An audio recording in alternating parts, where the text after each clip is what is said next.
going on, Fortnite fam? It's time to dive back into the action. This week we're giving you an inside look into what happens throughout a game of Fortnite. We'll show you how we break it down on the official broadcast and teach you about some of the basic stats that show you how well a trio played in the FNCS using EU's Qualifier 1 as an example. Let's go ahead and get started. We are going to begin by breaking down timing of eliminations throughout a competitive game of Fortnite. Let's start by defining the different time frames within a game, beginning with the early game. Having a solid early game is crucial to having a chance at taking a victory royale. This time is spent dropping in from the battle bus, landing at your drop spot, looting up, and positioning yourself to prepare for the mid game. This all takes place though within the first zone. Using the last round of EU qualifier number 1 as an example, we see that the top 10 teams earned 21.17% of their eliminations during the early game. Of course, unless you're Metro, X8, and CRR, who got 45.83% of their total eliminations before the first zone. This is because they were contested in Slurpy Swamps by Kiriachi, Choose, and Stormy Right, who they dominated this off-spawn fight 4 out of the 6 matches against. Moving on to the mid-game, this is the 2nd through 5th zones, which is spent heavily rotating and positioning yourself for success. Things do slow down here quite a bit, with 2nd, 3rd, and 4th zones only accounting for around 15% of the total eliminations for the day, despite, however, being 9 minutes and 30 seconds long. This is where players are focused on their positioning, rotations, and storm surge tags rather than trying to fight other players. However, things change towards the end of the mid-game. This is where teams often need to rotate to the half-in, half-out zone, which is the 5th storm circle.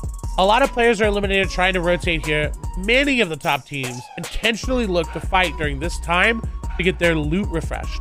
Overall, the 5th storm circle accounted for almost 15% of the eliminations for the top 10 teams, the same as the previous 3 zones, but in 1/4 of the time.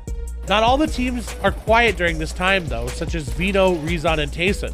They had 34.29% of their eliminations in the 5th zone, showing that they were hyper aggressive at this stage. Once the 5th zone closes though, you are officially in the end game. From 6th through 9th zone, the storm circle gets smaller and smaller while moving to different areas of the map.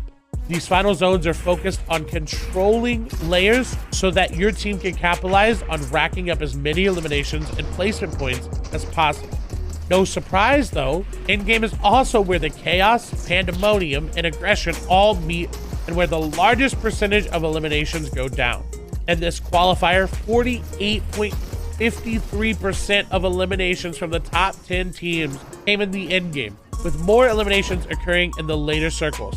The elims in that final 9th zone accounted for 18.24% of the total elims for these teams, really showing that in order to be successful, you had to make it to this point in multiple games and frag out. Vino, Tayson, and Rezon again stood out above the rest of the pack by having 34.29% of their eliminations in the final storm circle, which is interestingly the exact same percentage of eliminations they had in the 5th circle. Their plan is to fight in the 5th zone to get some much needed refreshes to continue to rack up those points.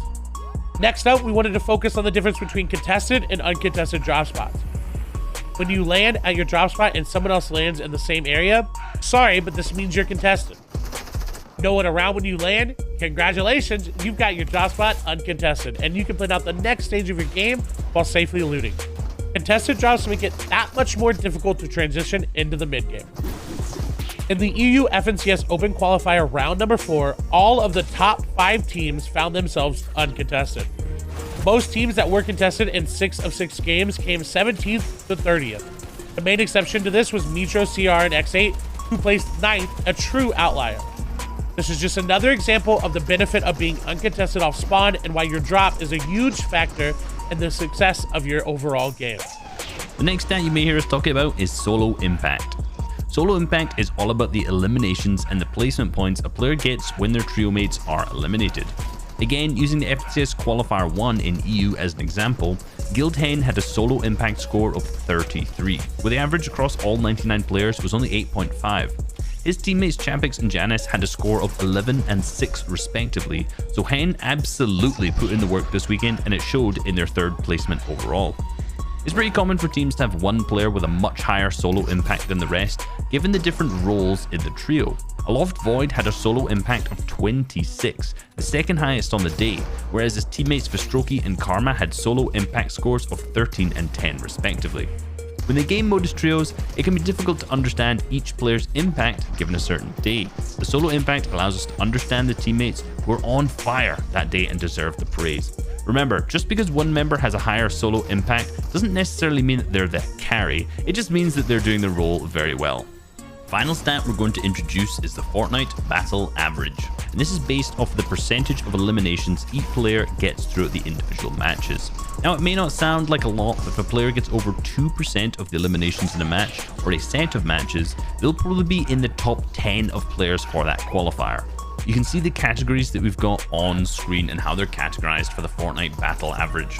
To note, only one player in EU or NA East was into the Elite category, which was again Guild Hen, who was able to get 3.46% of all of the eliminations throughout the day.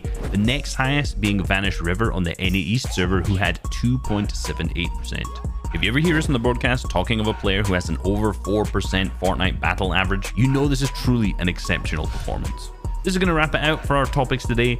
We hope this new knowledge will aid your gameplay from Qualifier 2 and beyond. Until next time, we'll see you on the Battle Bus. Beep beep!